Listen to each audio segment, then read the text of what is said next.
दोस्तों, स्वागत है आपका world of tales and stories वोटास। आज की कहानी है तेनालीराम और चेलाराम।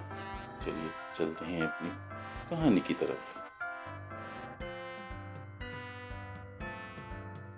राजा कृष्णदेव राय के राज्य विजयनगर में चेलाराम नामक व्यक्ति रहता था। वह बहुत मनहूस था क्योंकि उसकी एक अजीब मान्यता थी कि यदि कोई उसका चेहरा सुबह सबसे पहले देख ले तो उसे पूरे दिन खाने को कुछ नहीं मिलता था। लोग उसे मनहूस कहकर पुकारते थे।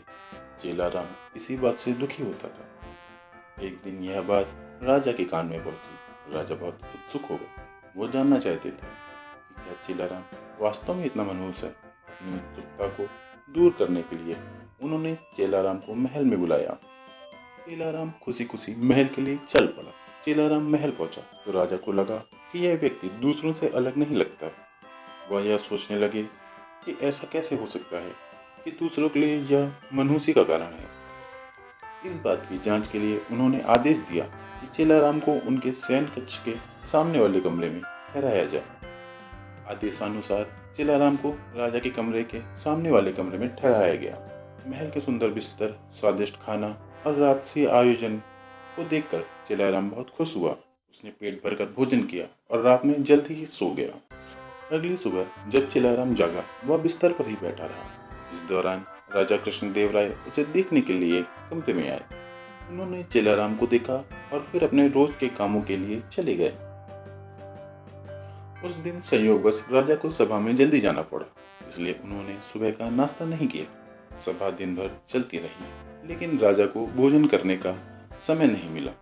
कि हरे भूखे राजा शाम को भोजन करने बैठे ही थे कि परोसे हुए खाने में मक्खी बैठी दिखाई दी, जिसे देखकर उन्हें बहुत गुस्सा आया और उन्होंने भोजन करने से इनकार कर दिया। भूख और थकान से बहुत ज्यादा परेशान होकर महाराज ने चेलाराम को इसके लिए दोषी ठहराया। उन्होंने स्वीकार किया कि चेलाराम वास्तव में एक मनहूस व्यक्ति है और जो कोई भी सुबह सुबह उसका चेहरा देख ले उसे पूरे दिन के भोजन का नसीब नहीं होता। उन्होंने गुस्से में आकर चेलाराम को मृत्युदंड की सजा सुनाई और कहा कि ऐसे व्यक्ति को राज्य में जीने का कोई अधिकार नहीं है। जब चेलाराम को यह बात पता चली तो वह तुरंत तेनालीराम के पास भागा। उसे मालूम था कि केवल तेनालीराम ही उसे इस मुसीबत से बचा सकते हैं। उसने उनसे अभी तक घटी सारी घटना बताई। तेनालीराम ने उसे समझाया और कहा कि वह डरे नहीं और उसकी बातों का पालन करे। अगले दिन फांसी के समय चेलाराम को लाया गया। उससे पूछा गया कि क्या कोई उसकी आखिरी इच्छा है।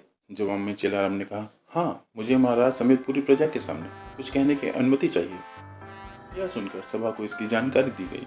जब चेलाराम सभा में पहुंचा तो राजा ने उससे पूछा, बोलो चेलाराम, तुम क्या कहने की अनुमति चाहते हो। चेलाराम ने कहा, महाराज, मैं केवल यह कहना चाहता हूँ कि अगर मैं इतना मनहूस हूँ कि जो कोई मुझे सुबह देख ले तो उसे पूरे दिन भोजन नसीब नहीं होता, तो आप भी मेरी तरह एक मनहूस हैं।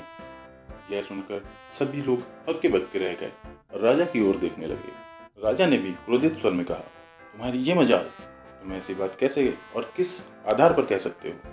चेलाराम ने जवाब दिया, महाराज, उस दिन सुबह सबसे पहले मैंने आप ही का चेहरा देखा था और मुझे मृत्युदंड की सजा सुनाई गई। इसका अर्थ यह हुआ कि आप भी मनहूस हैं।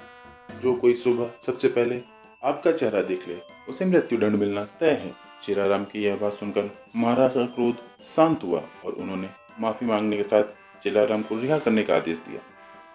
तभी राजा ने तेनालीराम को उनके बगल में खड़े मुस्कुराते देखा तो उनको ये समझते देर नहीं लगी कि इस सब के पीछे तेनालीराम ही हैं और उन्होंने तेनालीराम की बुद्धिमत्ता के लिए उनको सोने का हार उपहार में दिया।